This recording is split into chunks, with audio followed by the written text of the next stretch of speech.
Morning students. तो देखिए आज हम स्टार्ट करने जा रहे हैं पॉइंट सेकंड जिसका नाम है my good right hand. Second point का नेम क्या है? माय गुड राइट हैंड, मेरा अच्छा दायां हाथ। गुड यानी अच्छा, राइट यानी दायां और हैंड यानी हाथ। तो देखिए इस पॉइंट का अर्थ ये नहीं है कि मेरा अच्छा दायां हाथ, हालांकि इसके अकॉर्डिंग देखा जाए तो अर्थ ये निकलता है, लेकिन यहां पे अच्छे दाएं हाथ का मतलब है परिश्रमी हाथ। इसका मतलब क्या है? परिश्रमी हाथ, या कह सकते हो परिश्रम, यानी कि मेरा परिश्रम या मेरा परिश्रमी हाथ। और इस पॉइंट को जिस पॉइंट ने लिखा है उसका नाम है सी मैके। उनका नाम क्या है? सी मैके। और ये जो पॉइंट है ये थीम है किस चीज की? पॉवर्टी की। यानी कि इस पॉइंट की विषय वस्तु इस पॉइंट में किस चीज के बारे में बताया गया? पॉवर्टी के बारे में। पॉवर्टी मींस होता है गरीबी, एंड वेज और तरीके टू रिमूव इट, इसे दूर करने के। तो इस पॉइंट के अंदर ये बताया गया है, पॉइंट ये कहना चाह रहा है कि जब हमारी लाइफ में गरीबी आती है तो हमारे रिलेटिव्स और फ्रेंड्स जो होते हैं वो सबसे पहले अपना साथ छोड़ देते हैं, और उससे दूर जाने के लिए या गरीबी को दूर करने के लिए हमें अपने रिलेटिव्स और फ्रेंड की जगह अपने गॉड पर और अपने गुड राइट हैंड यानी परिश्रमी हाथ पर विश्वास करना चाहिए।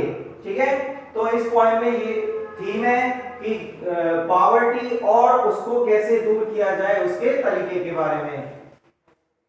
अब देखिए first stanza, I fell into grief and began to complain. Point ये कह रहा है कि जब मैं गिरा, इनटू ग्रीफ यानी ग्रीफ का मतलब क्या होता है? दुख। तो दुख में गिरने का मतलब क्या है? कि जब मेरे जीवन में दुख आया, दोबारा सुनिए, कि जब मेरे जीवन में दुख आया और मैंने शुरू किया टू कंप्लेन, कंप्लेन यानी शिकायत करना, लेकिन यहां पर शिकायत नहीं आएगा, यहां पे आएगा व्यथा व्यक्त करना, व्यथा व्यक्त करना।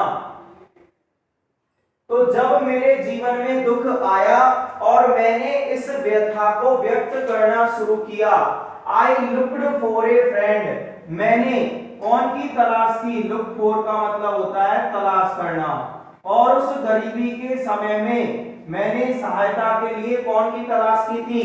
अपने दोस्त की। लेकिन I sought him in pain, I sought him in pain, ये यहां पर है बेन, मैंने उसकी तलाश की थी बेन यानी व्यर्थ में। बेन का मतलब क्या होता है?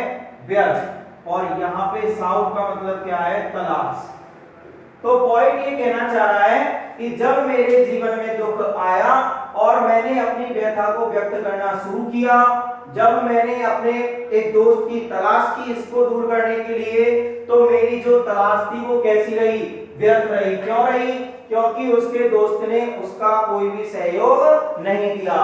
कंपेनियंस वर साई, कंपेनियंस का मतलब क्या होता है? साथी, यानी कि साथ में रहने वाले। वो कैसे थे? साई, साई का मतलब क्या होता है? शर्मसार। साई का मतलब क्या होता है? शर्मसार। जो उसके साथ में रहने वाले थे वो शर्म से झुक चुके थे, यानी उन्होंने भी हेल्प करने का कोई डिसीजन नहीं लिया।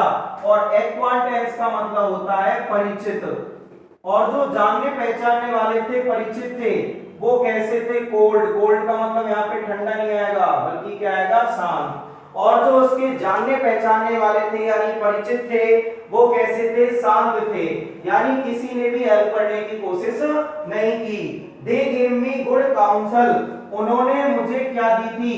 अच्छी। और काउंसल का मतलब होता है सलाह, काउंसल का मतलब क्या होता है? सलाह। उन सभी ने मुझे अच्छी सलाह तो दी, लेकिन ड्रीडेड, ड्रीडेड का मतलब होता है डरना, वो डरते रहे किस चीज को देने से? गोल्ड। गोल्ड का मतलब यहाँ पे सोना नहीं आएगा बल्कि क्या आएगा? धन संपत्ति। लेकिन वो अपनी संपत्ति को देने से मुझसे डरते रहे।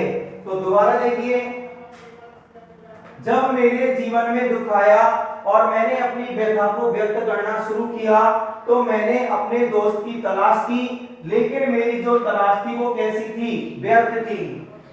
मेरे साथी जो थे वो शर्म से झुक गए थे और जो जानने पहचानने वाले थे वो भी शांत हो गए थे।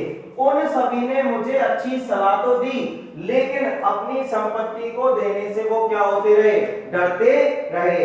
तो ये है पोएम फर्स्ट की, सेकंड की स्टैंजा फर्स्ट का अर्थ। अब देखिए रेफरेंस। रेफरेंस मैंने आपको पिछली पोएम में बताया था किस तरीके से लिखाया जाता है। These lines have been taken from poem। इसमें पोएम का नाम लिखना होता है, फिर कंपोज बाय के बाद पोएट का नाम कि इसको किसने राइट किया है। रेफ कॉन्टेक्स्ट। कॉन्टेक्स्ट में ये बताना होता है कि इन लाइंस के अंदर किस चीज को बताया गया है।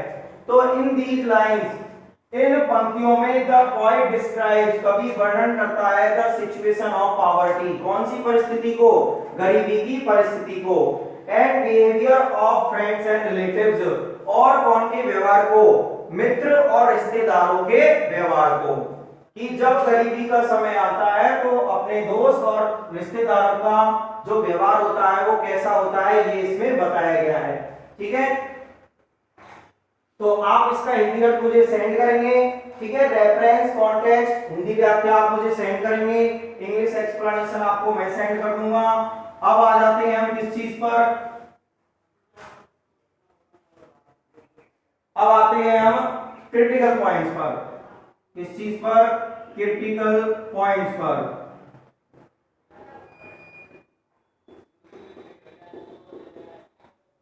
पहला पॉइंट है, it is the theme of poverty. It is the theme of poverty. Second point, second point में मैं आज आपको राइम बनाना सिखाऊंगा। द राइम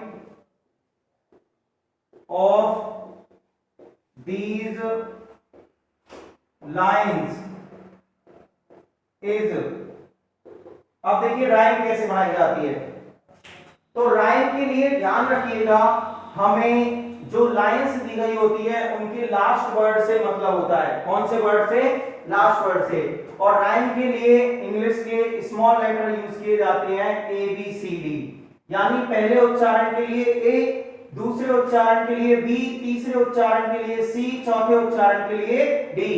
अब आप यहाँ पे देखो, पहले में उच्चारण क्या हो रहा है, कंप्लेन, क्या हो रहा है, कंप्लेन। तो पहले उच्चारण को अपन क्या मानेंगे, ए। सेकंड देखिए, सेकंड में जो उच्चारण है वो है बेन। अब कंप्लेन और बेन सेम टाइप की उच्चारण है या नहीं, तो हमने एन को ए माना था, तो इसको भी क्या मानेंगे, ए, क्योंकि दोनों का उच्चारण क्या है, सेम। अब देखिए तीसरे का उच्चारण है कोल्ड, जो कि बिल्कुल अलग है, यानी हमारे पास कौन सा उच्चारण आ गया, दूसरा। दूसरे उच्चारण को हमने क्या मान लेंगे, बी।